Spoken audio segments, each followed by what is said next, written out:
Meus amigos telespectadores, acho que já todos viram que estamos no navio, estamos num barco a navegar. Bom, estamos a navegar num navio que se chama, vejam nesta boia, Cenários do Douro. É um destes navios que, de há uns anos para cá, têm transformado o Rio Douro numa verdadeira atração internacional. Milhares de pessoas vindas de todo o mundo entram nestes navios e vão daqui até à fronteira espanhola e percebem como realmente o Rio Douro é uma paisagem maravilhosa.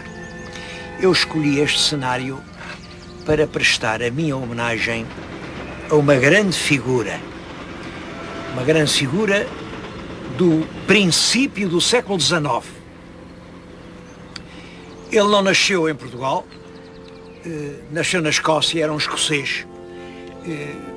Nasceu na Escócia no princípio do século.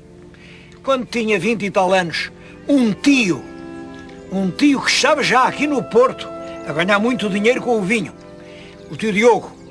O tio Diogo escreveu ao rapaz: aqui no Porto ganha-se muito dinheiro, vem ter comigo. O tio Diogo Forster.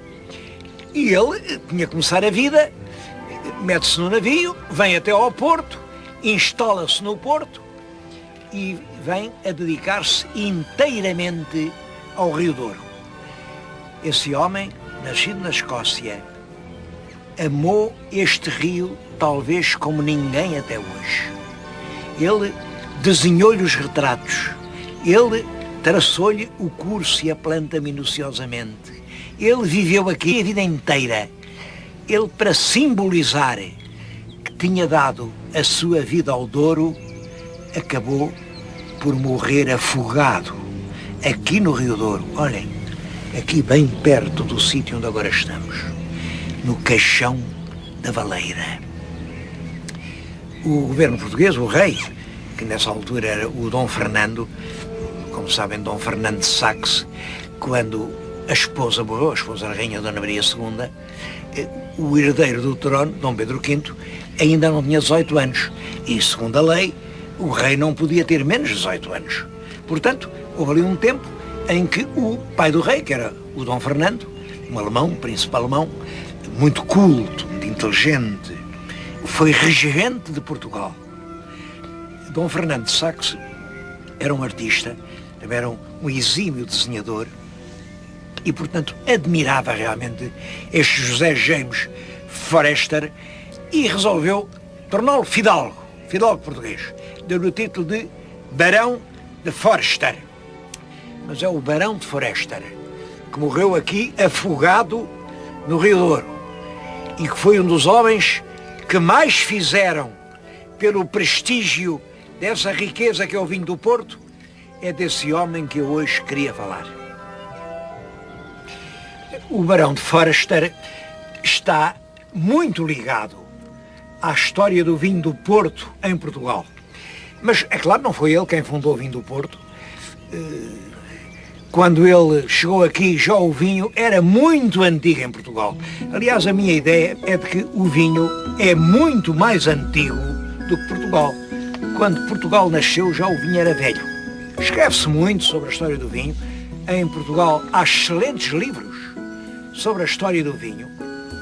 Eu acho que um livro muito importante é o livro da doutora Conceição Andrade Martins, chama-se Memória do Vinho do Porto, com direção e prefácio do Dr. António Barreto.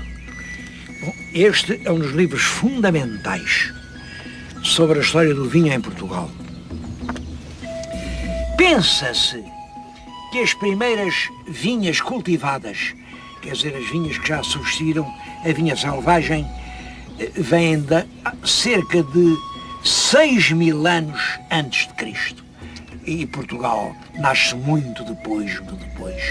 É por isso que eu acho que é muito importante distinguir dois problemas completamente diferentes. Um é a história do vinho em Portugal. Aí tenho a certeza de que Dom Afonso Henriques já sabia o que era o vinho. Os primeiros forais, os costumes das várias regiões já fazem alusão ao vinho e aos impostos do vinho e ao relego e a tudo isso. Bom, outra questão completamente diferente é a história do vinho do Porto.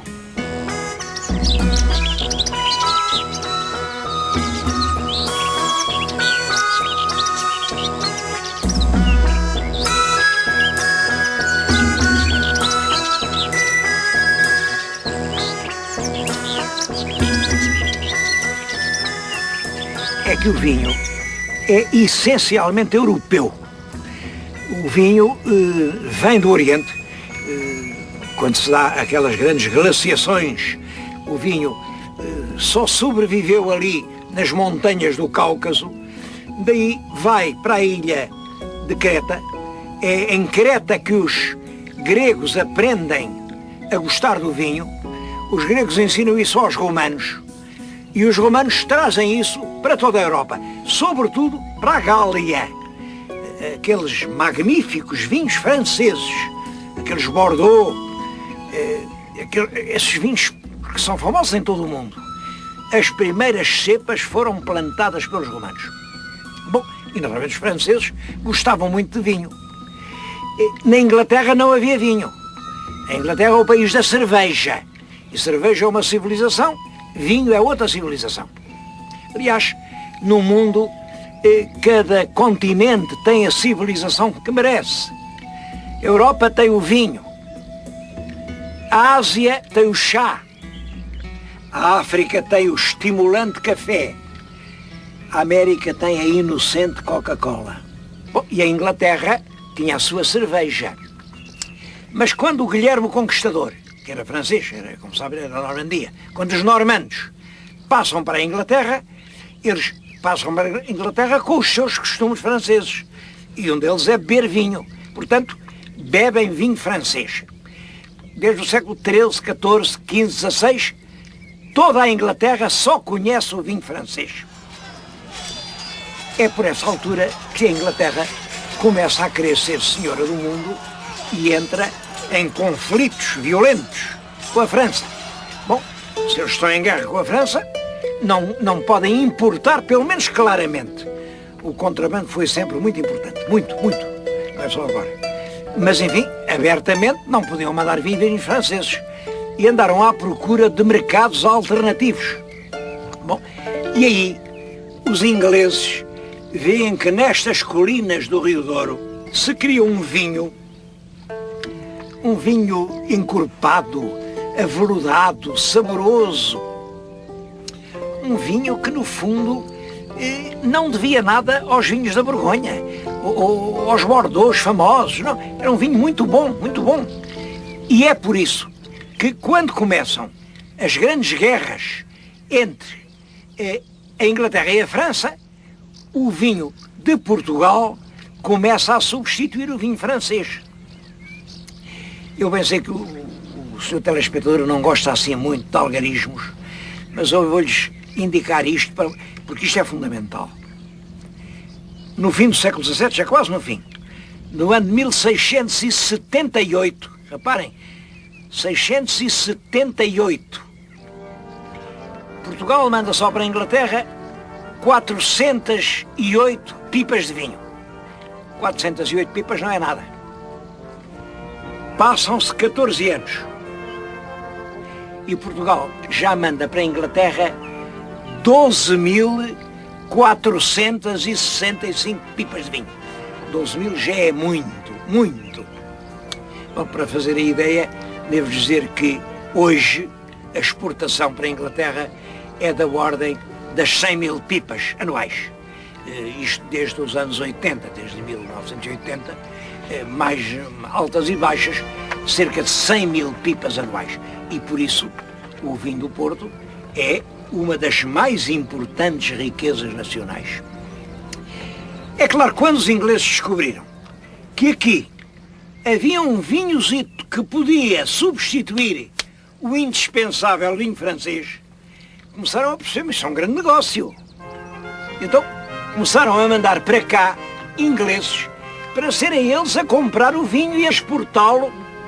E isso cria realmente um movimento enorme. Agora vou-vos falar em duas datas que são importantes para isto. Em 1703, princípio do século XVIII, faz-se o Tratado de Methuen. O Tratado de Methuen é um grande tratado com a Inglaterra, em que os ingleses favorecem a entrada de vinho português, diminuindo os direitos pautais, e Portugal favorece a entrada dos lanifícios ingleses. Isso discute-se muito, foi bem, foi mal, eu não sei se foi bem, se foi mal. Todas as coisas são sempre ao mesmo tempo mal e bem. O que é certo é que a partir daí, 1703, uma vez que o vinho que aqui se produza está todo comprado pelos ingleses, todas estas encostas aqui do Douro criam vinhas por aí acima, há milhares e milhares de hectares que já só dão vinho. Bom, outra data é 1803, exatamente 100 anos depois, vem da Escócia um sujeito chamado Diogo Forester, que é o tio do nosso barão, vem instalar-se aqui, vem a ser um homem importante e a essa altura precisa de um grande ajudante, um tipo que o ajude. E tem aquele sobrinho lá na Escócia, o pobre do sobrinho lá não tem nada para fazer, ele manda-lhe uma carta e diz-lhe: olha, vem para aqui. Isto é em 1831. É curiosa esta data, 1831. Uma data em que Portugal não inspirava confiança a ninguém. O país estava dividido numa cruel guerra civil, meio país era pelo Dom Miguel, meio país era Dom Pedro, e é nessa altura que o velho Diogo Forster manda vir o sobrinho. Anda para cá, nós dois vamos nos governar com este negócio de vinho do Porto.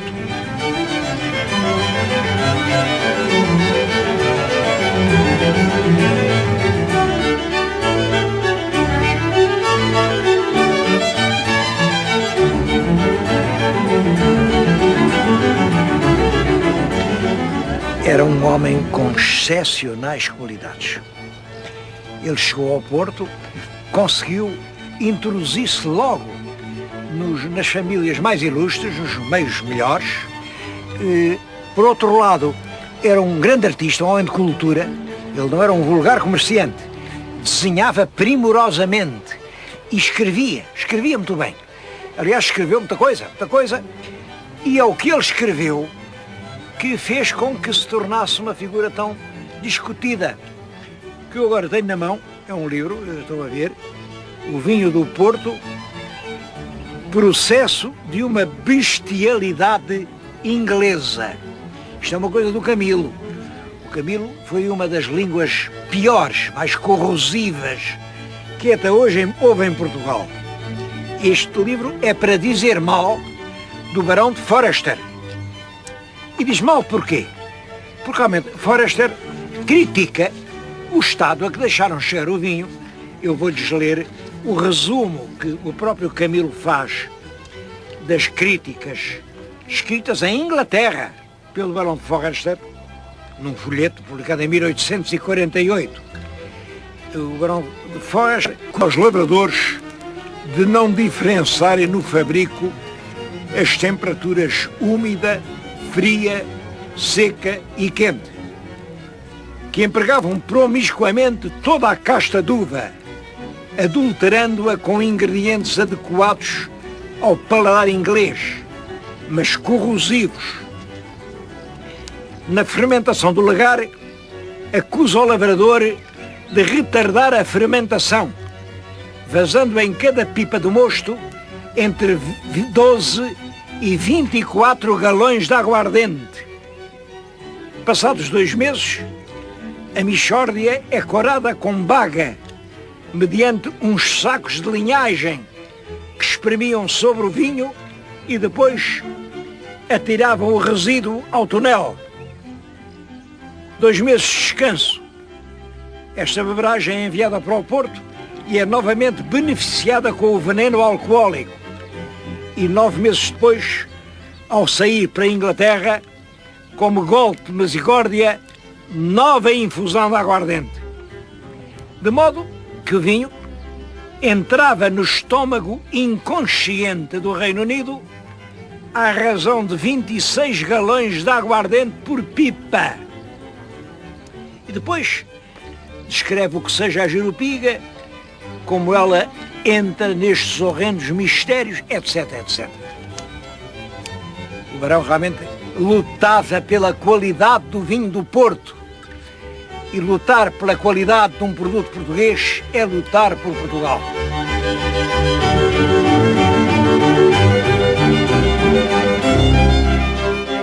Camilo Castelo Branco não tinha razão no que dizia.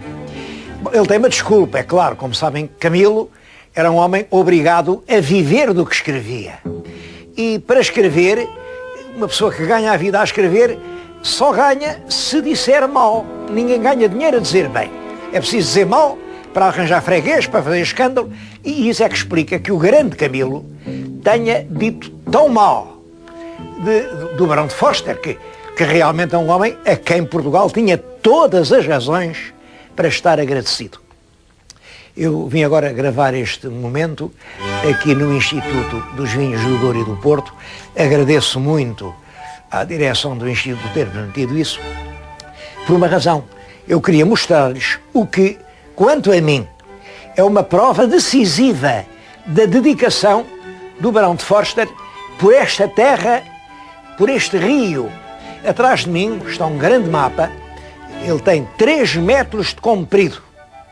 É um mapa feito por ele do curso do Rio Douro, desde a Foz, aqui no Porto, até entrar a raia portuguesa da fronteira em Espanha. Marca 211 localidades no Rio. Todos os acidentes, todas as curvas. Foi ele próprio, ele e naturalmente os seus ajudantes, topógrafos, quem levantou aquela carta. Foi impressa em Inglaterra, aquilo é de 1848, e é claro, foi distribuída aqui às câmaras, aos fabricantes de vinhos, porque era para tornar conhecido o Rio Douro, porque o Rio Douro, na opinião dele, era a grande estrada para penetrar no país vinheteiro. Além do curso do rio e de todas as localidades, todas as quintas, tudo, tem depois, está ornado com 8 desenhos à pena. 8 desenhos de trechos ligados com o rio, com o comércio do vinho, com a paisagem, porque Forster, além de ser um cientista, era realmente um aguarelista de grande qualidade e acho que era um homem que amava muito o povo desta terra. Pode-se dizer que este inglês que vivia do comércio do vinho, foi o melhor autor de mapas aqui da região do Norte. Eu tenho hoje nas mãos e considero-me feliz por ser a pessoa que pela primeira vez vai revelar isto em Portugal. É um favor que eu devo ao Sr. Mário Ferreira. Também está ligado ao Rio Douro. É por causa do Sr. Mário Ferreira que hoje os navios, durante toda a primavera e todo o verão, saem aqui, diante do Porto, e sobem o rio e vão até lá acima, até à fronteira. Ele é que é o empresário desses navios. Bom, também a Douro, foi a Londres e num leilão, imaginem que ele encontrou 31 aguarelas da autoria do Barão de Forster que representam os tipos populares que viviam na região. Esses tipos são pintados com uma veracidade, ao mesmo tempo com uma simpatia. Este conjunto, que está inédito por enquanto, e oxalá seja publicado quanto antes, dá-nos uma imagem do que era a população portuense no meado do século XIX, porque isto tem data. Aqui este mostra-nos uma mulher junto de uma fonte, e a fonte tem a data de Porto, 1855. E o vulto representado é um pouco estranho. Uma mulher-homem, uma sombrinha branca, isto tem qualquer sentido caricatural, com uma grande calva, parece um abade, não sei qual é o sentido disto. Aliás, estas 31 aguarelas nunca foram estudadas e são um documento absolutamente precioso. Olhem que maravilha, estes dois namorados aqui sentados no chão, num canto de um beco, estes chapéus das varinas, o chapéu que servia quase de canastra, tudo isto foi uma surpresa para mim. E como digo, estão rigorosamente inéditos e é a primeira vez que esta obra do Barão de Forster, que é uma das últimas coisas que ele fez, ele estava a pintar isto em 1855 e é em 1861 que ocorre a tragédia que lhe tirou a vida.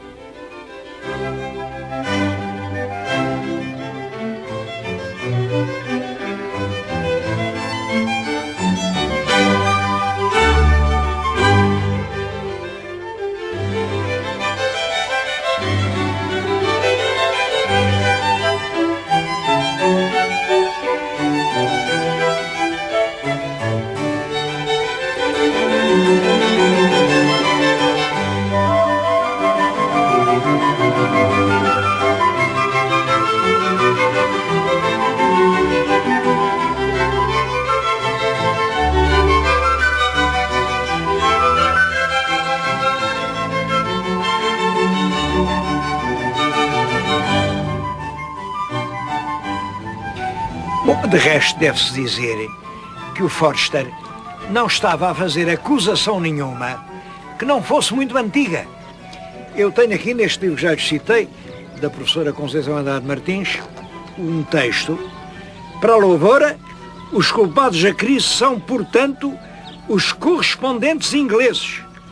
Para obterem maiores lucros, adquirem vinhos falsificados e de menor qualidade, ou eles próprios os misturam com vinhos inferiores. Bem, compreendo perfeitamente o que era. Desde que este vinho do Val do Douro era exportado preferentemente para a Inglaterra, os comissários ingleses tentavam fazer um vinho que agradasse aos ingleses. Eu estou agora a dizer-lhes isto num sítio histórico. Vêm diante de mim uma casa e uma capela. Aquela é a Quinta do Vesúvio. A Quinta do Vesúvio é muito grande, todos estes montes à volta, tudo isto que vem, é a Quinta do Vesúvio. E é curioso, esta quinta no século XVI era uma quinta só para dar cereal. Isto eram montes a dar centeio. É no século XVIII que ela se transforma numa quinta que produz vinho. Quinta da Ferreirinha, da Dona Antónia. Dona Antónia Ferreirinha, que é uma genial empresária, domina aqui o comércio dos vinhos e em 1861 convidou o Barão de Forster para vir aqui a esta casa. Ele esteve numa daquelas janelas, dormiu ali uns dias. Era um encontro de negócios, porque a Ferreirinha tinha umas ideias. A Ferreirinha era da opinião que todo o condicionalismo estreito da lei que apertava o comércio do vinho devia ser abolido. O Barão de Forster pensava ao contrário. Pensava que esse condicionalismo era útil para o vinho não perder a qualidade. Bom, eles juntaram-se aqui com muita amizade e num certo dia, em 1861, a Ferreirinha convidou o seu hóspede para um passeio e um piquenique aqui no Rio Douro. Descem poucos quilómetros de rio e aí há um grande redemoinho. E os barqueiros não souberam desviar o barco de redemoinho e o navio ali, girando furiosamente, acabou por se afundar. Levava 16 pessoas a bordo. Dessas 16 pessoas salvaram-se 13. Morreu um criado, morreu uma criada chamada Gertrudes, que o Camilo Castelo Branco ainda conheceu bem, e morreu o próprio Barão de Forster. Esse morreu, nunca pôde ser encontrado. Houve muitas lendas, diz-se que ele levava tanto ouro nas botas, tantas moedas de ouro, que aquilo levou para o fundo. Há quem diga que o cadáver deu à costa em qualquer parte, mas quem quer que o apanhou para lhe roubar os anéis nunca disse que apanhou. Seja como for, perdeu-se esse homem, que foi realmente um grande amigo do nosso país e um dos homens que mais contribuíram para a pureza desse produto. Continua hoje a ser o grande embaixador de Portugal. este vinho do Porto, em parte nenhuma, há um vinho assim, podem crer.